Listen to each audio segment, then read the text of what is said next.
John doesn't subscribe.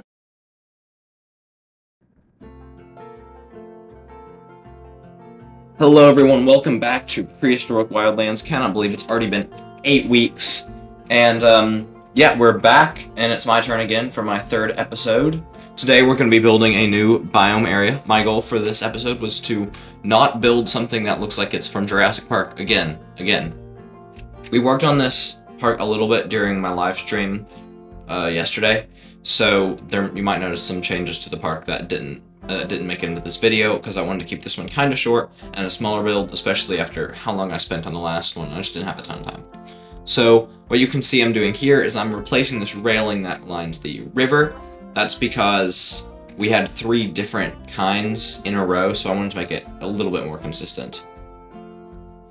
And right now we have the jungle, and we sort of have the wetlands, and now I'm creating a more grassland area. We're also going to have a more alpine area, but it all has a somewhat consistent theme, and I think I did a decent job of making it fit into the environments. I did have some issues with the terrain here at first, just because the path in the game is really wonky with the terrain.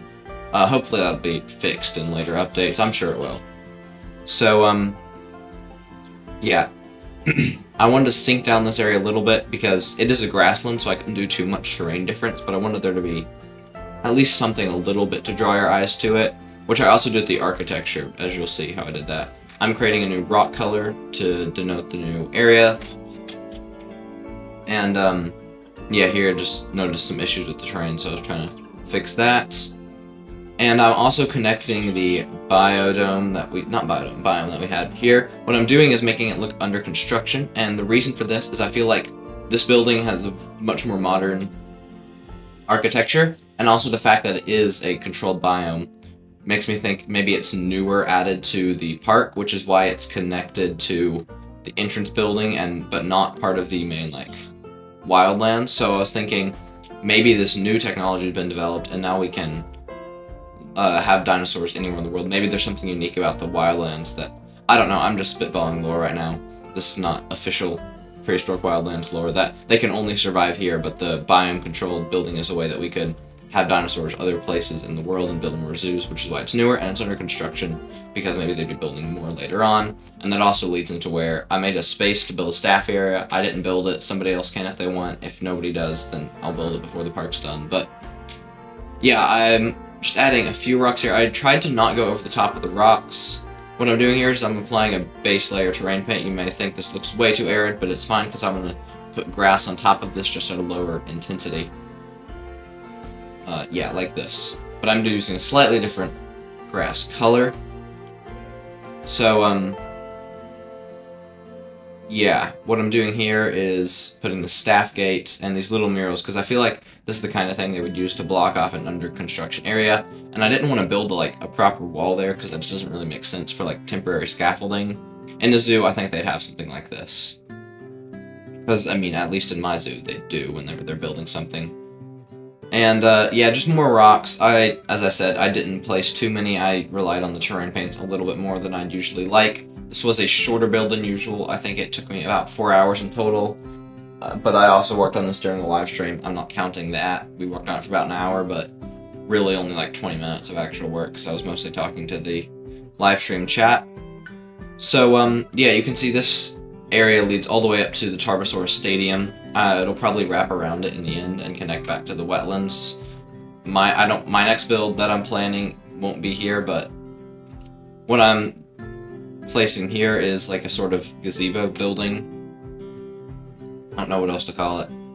And as you can see, I'm using really dark colors in the architecture. One, this contrasts the some of the other areas and draws attention to the spot, but also it looks both modern and unnatural, but it also sort of fits in fine. It's hard to explain. You'll see what I mean in the finished product.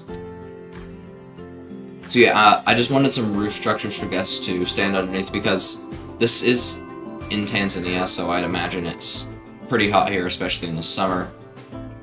This is north of the equator, right? Yeah, it is, I think. Anyway, this is the flag for the zoo that I built during the live stream that I'm gonna use in multiple areas in the park to have some consistency. And I just like having these decorative pieces that I can place. I guess that's my evolution 2 player in me.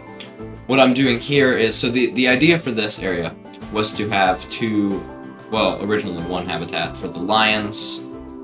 And, oh, by the way, this building here is just a restroom. I didn't want to do a restaurant because we've done like 500 restaurants already in this, and we don't want it to be too industrial. And I feel like it's fine near the entrance, but like, I did not want to build another restaurant. Almost every build that everybody's done so far has included some sort of food amenity. So, yeah, this really was just to fill space, to have a building, so we don't just have path widening through gardens. Because the idea for this was to have mostly open gardens, and then have a lion habitat that I wanted climbing structures, even though the creatures in the game can't actually climb. I wanted a creature that looked like it could, and the lions feel agile enough. I don't normally like using Cenozoic animals in my zoos, but it's the only thing that feels like it could climb these, and Jurassic said that he had an idea for the Smilodon, so I just used the new lions. Well, I guess they're not that new anymore, they're like been around for how many months? 3? I don't know. Maybe not quite that long.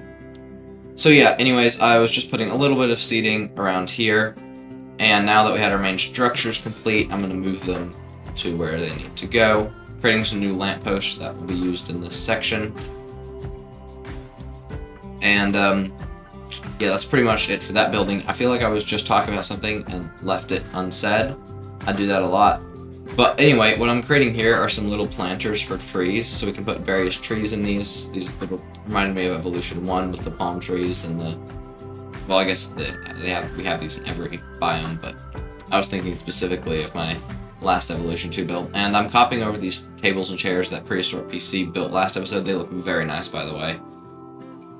And yeah, I hadn't quite decided where I was going to put these buildings. And here I'm trying to decide what path I want to use. I did originally want to have a dark wooden path, but I didn't end up doing that. What I'm doing here is I'm using a floor piece to, instead of a path down the terrain here, because as I said, the path's really wonky, even if you smooth the terrain really well. So, I didn't know what to put in the back of this area. At first I was going to use this concrete fence, but it didn't look good. And I end up, well, you'll see what I do. What I'm trying to create here is a bridge, because I want a bridge over the lion habitat. That is going to help connect to the rest of the section here, this grassland section. And I'm using these pieces that I used in last builds, and this rope mesh, because obviously if we have a normal bridge, that's not safe, especially if you have little kids walking over the lion habitat with just a 2-foot railing. So I enclosed this bridge, and I think this bridge actually looks really nice when it's done, and it frames one of the viewpoints super well.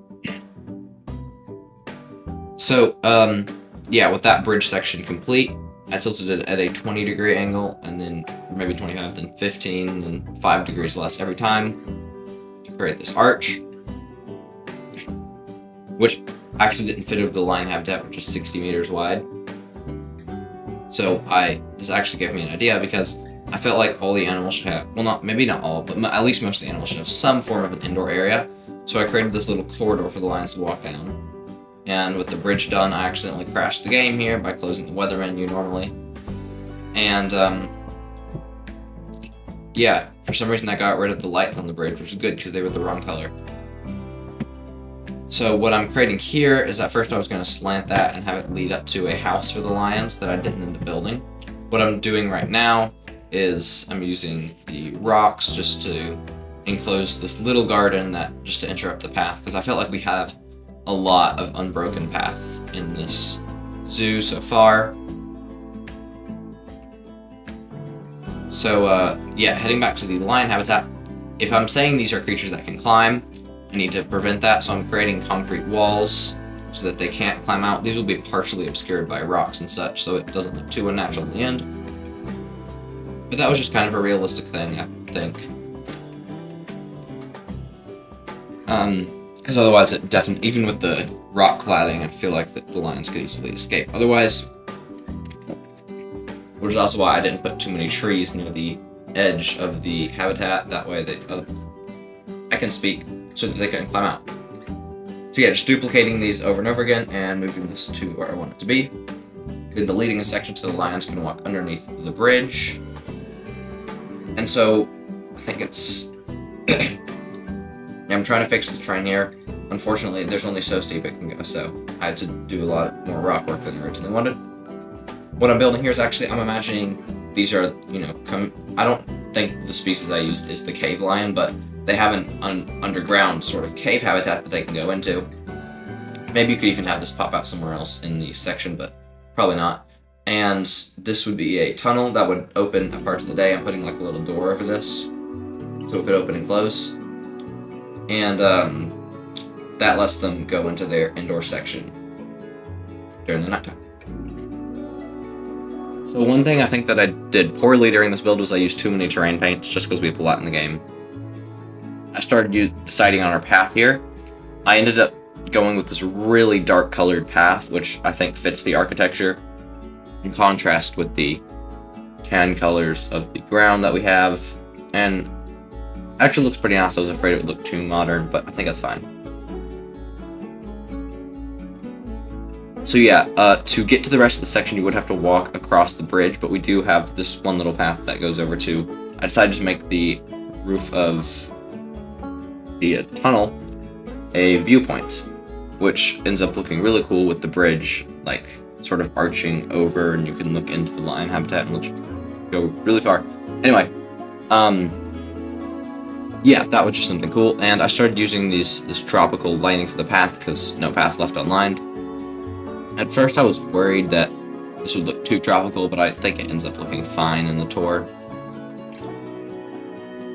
So, we actually, as I was talking about the gardens, this is where I actually decided to make this a 2-species build.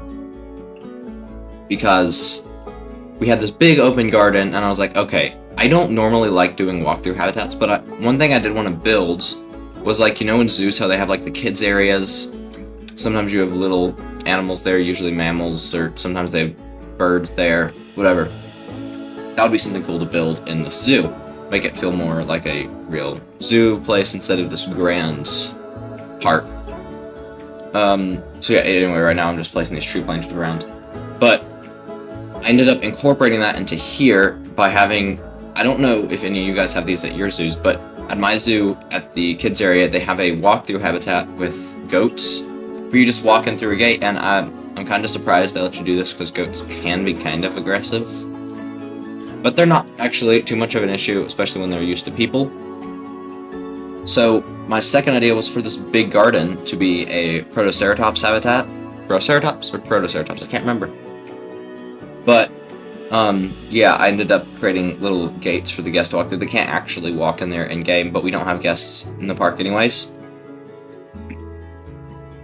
So, yeah, I think that incorporated all my ideas pretty efficiently without using up too much room in this build.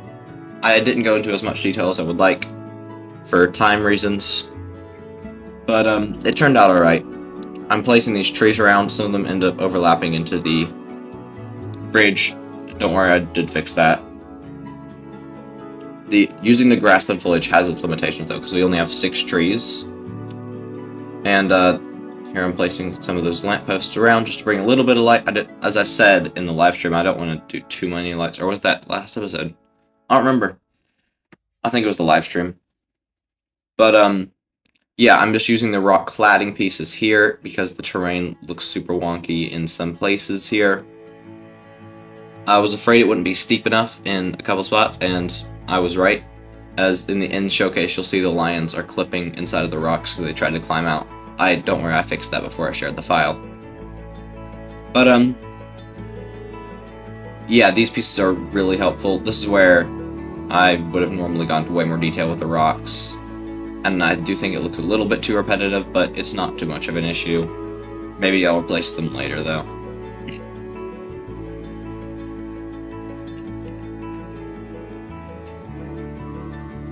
Not much to say about rocks, actually, which is surprising. So that's about half of what we have done in the series so far, is just place a lot of rocks.